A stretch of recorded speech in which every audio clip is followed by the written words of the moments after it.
Shocking! They found Pablo Escobar's safe, and you won't believe what was inside. Imagine yourself finding a safe which was the property of the biggest drug lord of all times.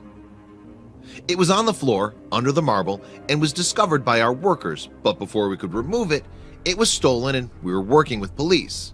Jennifer Volpe, who together with her husband Christian de Bourdoir bought in 2014, told reporters, the huge pink house located in Miami Beach, Florida. Volpe said they might have an idea of what the safe contained. It might have money or precious stones, but it was stolen in past weeks when preparations were made for the demolition of the house, which began on Tuesday and will last for a few days. De Bourdoir and Volpe had hired a team of people to look for money, drugs, or jewelry that could have been hidden in the walls or floors, a common practice of El Patron Escobar in their homes. The couple acquired the abandoned mansion in 2014 for $9.7 million US. Now he knocks it down to build a modern house on the privileged land located in an exclusive neighborhood and overlooking the Viscaya Bay and the skyscrapers of Miami. According to its owners, the late Medellin cartel leader visited the house in Miami Beach, which he purchased in 1980. The house, with its own jetty, saw a lot of activities at night, possibly related to Escobar's illegal business. This was part of the history of the city, a dark chapter that's coming to an end today with the demolition, said de Bourdoir. The mansion was seized in 1987 by U.S. authorities, who also confiscated other properties on the Capo in the country. Escobar, the largest drug trafficker in Colombia, was killed on December 2, 1993 in Medellin, leaving 50,000 victims behind him, according to figures from the NGO Colombia con Memoria. What do you think of this? Please leave us your comments below. Please share this video with your friends.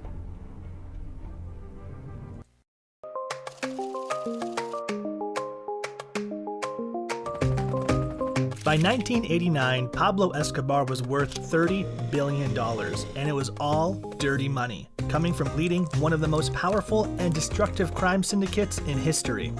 Escobar led a life truly befitting one of the world's richest men. He burned cash for warmth, had 15 planes to his name, and his real estate portfolio was utterly astonishing. The undisputed focal point, his pride and joy, was the multi-million-dollar Hacienda Napoles mansion. What made this property so special? How much is it really worth? And what's it look like today? Let's find out. But before we do, let's rewind for a moment. How did Escobar become so astoundingly rich in the first place? As the illegal substance industry spread from Colombia into international regions, particularly the US, one man soared to the top of the food chain. That man, at the height of his operations, won a seat in the country's Congress, all while spearheading a system which brought in more than $70 million per day, $26 billion per year, or $810 every single second. The man in question? None other than Pablo Emilio Escobar Gaviria, who went about his business ruthlessly and unforgivingly. In the mid-1970s, he partnered with the Ochoa brothers and helped found the crime organization that we know today as the Medellin cartel. Through the 80s and early 90s, the cartel ran rampant, earning and spending billions in the process. Pablo threw around exorbitant amounts in bribes for politicians, journalists, law enforcement, and military officials. And just as you'd expect with any high roller in his industry, Pablo had no problem burning cash. Metaphorically, on luxury goods, helicopters, expensive cars, and insane parties, and literally, when he set $2 million alight just to keep his daughter warm. Despite all that spending, a significant amount of his cash went toward this monster of a property, the opulent home to Hacienda Napoles. Now, shall we take a closer look? This house, scratch that, castle is the creme de la creme of the Escobar collection. You'll find it here in the small remote town of Puerto Triunfo, about 93 miles east of Medellin and 155 miles northwest of the nation's capital, Bogota. But why would he opt for such an isolated location? It was simple, really. By being hours away from any major city, Escobar and his disciples were able to run their billion-dollar operation in unprecedented privacy. Just a phone call or two, and he'd have people carrying out his delegated duties in Medellin and beyond. The far from humble abode sits on 7.7 total square miles on rolling countryside land, just under 5,000 acres. And trust us, that was more than enough space to build, well, whatever Escobar darn well please. That includes his very own airport, allowing him to come and go on a whim in one of his countless private planes, without the need to use commercial, government-controlled airports. The unique entranceway reflects this perfectly. The Piper PA-18 Super Cub airplane sitting atop the Hacienda Napoles entrance sign is an identical model to the one used by Escobar on his inaugural American delivery flight. As a busy businessman, keeping his family and employees entertained wasn't always an easy task. Thankfully, Escobar had enough dirty cash in the bank to construct any and all amenities imaginable. Case in point, a full-sized go-kart racetrack. Before too long, the Hacienda Napoles soldiers were racing each other at breakneck speeds, quickly sparking a small gambling trade. As another means of entertaining his henchmen, Escobar decided to install, get this, a bullfighting ring. These showings rapidly became part of the regular routine, and as you can imagine, tens of thousands of dollars were passing hands in illegal betting schemes. Come on, what do you expect? 3 expansive pools scattered the grounds, with plenty of outdoor entertaining space on offer as well. That's relatively normal for the affluent among us. What was far from normal, and perhaps a sign of the fact that Escobar had more than he knew what to do with, was his residential sculpture park. From life-size dinosaurs to woolly mammoths, there was no shortage of outrageous purchases lining the property. Arguably the most famous of them all, however, was this one, an enormous mannequin-like hand hoisting up an army tank. Artistic or totally random? You decide. Either way, it's a unique way to spend a few 100,000 pesos. Pools, dinosaurs, mammoths, and go-karts. It's a fascinating backyard, no doubt, but we haven't even touched on Escobar and Hacienda Napoles' pride and joy, the zoo. During his time living there in the 80s, Pablo successfully arranged for the illegal delivery of all kinds of exotic foreign animals. He spent millions importing elephants, giraffes, antelope, rare birds, ostriches, and ponies, even 4 enormous hippos, 3 females and 1 male. The photos say it all. The zoo brought El Patron plenty of joy over the years, so much so that he even allowed members of the public to wander freely through and share his enjoyment, all under the eye of armed guards, of course. Clearly, the property's grounds were something to marvel at, but so was the mansion itself. Built in a Spanish colonial style, the interior was decorated with symbols of beauty in every corner. And, of course, we can't forget to mention the absurdly expensive car collection that he kept on the property. It featured a stretched 1972 Mercedes S600 Pullman, a 1964 Porsche 356, and a 1928 Cadillac V8 Town sedan, which he bought in homage to none other than Al Capone. All up, his collection was estimated to be worth some $4 million, still less than 1% of his total net worth. But in 1989, once Escobar's reign began to crumble, his beloved Hacienda Napoles was raided by Colombian police. They arrested 52 people, seized 6 vehicles, 4 boats, a bulldozer, a satellite dish, 2,000 cattle, and 100 pigs. Before too long, his entire estate had been confiscated, and his beloved pets had been moved to various Colombian zoos. Well, except for the hippos. They were left to roam around, and their population has since grown to over 50. By November of 2006, after nature reclaimed most of the property, Hacienda Napoles' official ownership was finally passed to the Colombian government. At the time, value estimations surpassed $2 million. Decades earlier, at its peak, when we accounted for the excessive amenities, plus the animals, the sculptures, the cars, and the treasure chests of cash likely buried in the earth below, the total value of the site would have easily surpassed $15 million. These days, while being so different, it looks much the same. The entrance and sculptures have been preserved, and the sprawling complex now serves as a theme park and zoo. And yes, you can visit.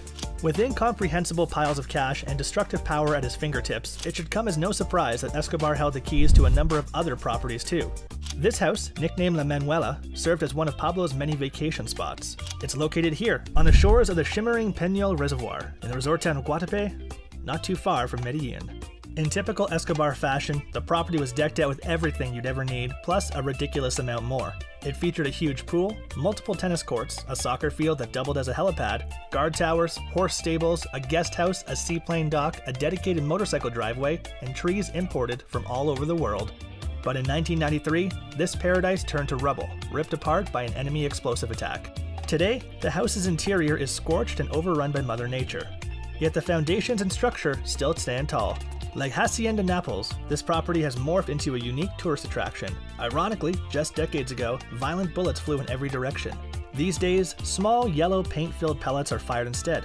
Yep, it's a paintball arena. As we step inside, you'll notice that the walls are filled with holes where people have desperately searched for stashed money. And this, what used to be Escobar's private disco room, has been repurposed. It's now a bar where visitors can let off steam following a round or two of paintball.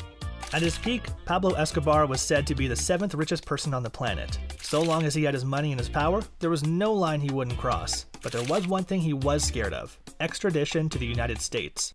The cartel leader regularly said that he would rather have a grave in Colombia than a jail cell in the US. So, in an effort to remain on Colombian soil, when his operation began to fall apart, he formed an agreement in 1991 with local law enforcement to build his own jail. Well, to call it a jail is a bit of a stretch. Known as La Catedral, or unofficially Hotel Escobar, the former kingpin's self-made multi-million-dollar prison sat on 3 hectares of land and was specifically constructed on a foggy mountainside. Why? Not so much to keep Escobar in, but to keep his enemies out. The 5-star prison had a casino, soccer field, waterfall, nightclub, and spa on site. The property was also fitted with state-of-the-art communications equipment, allowing him to continue his criminal operations while technically in jail. Fast forward to today, and La Catedral, believe it or not, is now home to a monastery. Most of the original structure has been torn apart, ransacked by visitors coming in search of cash and treasure he left behind during his escape in 1992. While Pablo spent much of his time away from the chaos of Medellin, conducting business from afar, he did still own and often live in this apartment complex, the Monaco building in the city's El Poblado neighborhood. It was just a stone's throw from the exclusive Club Campestre, a locale often frequented by the cartel for, well, all the wrong reasons. Unsurprisingly, his particular apartment was none other than the penthouse. Similar properties in the area sell for upwards of $300,000 by today's standards. However, this foreboding concrete building is now nothing more than a pile of rubble and dust. In 2018, the mayor of Medellin, this guy, Federico Gutierrez, announced that the site would be turned into a memorial park to honor the victims of the violent Escobar era. Around the same time, another one of his former haunts was demolished, though for an entirely different reason. This, folks, was Escobar's beachside mansion in Miami. El Patron originally acquired this enormous pad at 5860 North Bay Road for $765,500 in 1980. Back then, it had 4 bedrooms and 6 bathrooms and was coated in a familiar pastel pink with contrasting black tiles. The sizable pool was always a focal point. What's it look like now? In 2014, Chicken Kitchen owner Christian de Brodouare bought the place for a cool $9.65 million with the intention of tearing it down and building this modern behemoth of a home. Ultimately though, it was never built. Now the lot, which spans some 30,000 square feet, sits empty. If you feel so inclined to walk in those infamous footsteps, as of 2019, it hit the market for $15.9 million. Christian has already found a buried safe full of, well, you can imagine, so who knows what you might find. In the Escobar heyday, despite his unrelenting violence, he was, to some, considered the Robin Hood of Colombia. He distributed money to the poor, and even invited some of the public to party with him at his secret party home on La Isla Grande. Yep, that's right, another property. This one boasted more than 300 lavish rooms for guests and partygoers to crash in, with an immense courtyard full of palm trees and an oversized pool overlooking the Caribbean Sea. Make no mistake about it, this was one of the biggest party pads in the world at the time. Despite being unfinished when Pablo was taken down, he would have still invested tens of millions into the island, the property, and the crazy party lifestyle. Yet, just like many of his other homes, the palace on La Isla Grande has turned into little more than a dilapidated symbol of a past world, now hosting nothing more than vegetation, squatters, and wild animals. What's the first thing you'd do if you were as rich as Pablo Escobar? Let us know. Don't forget to like, subscribe, and have a great day. Catch you next time.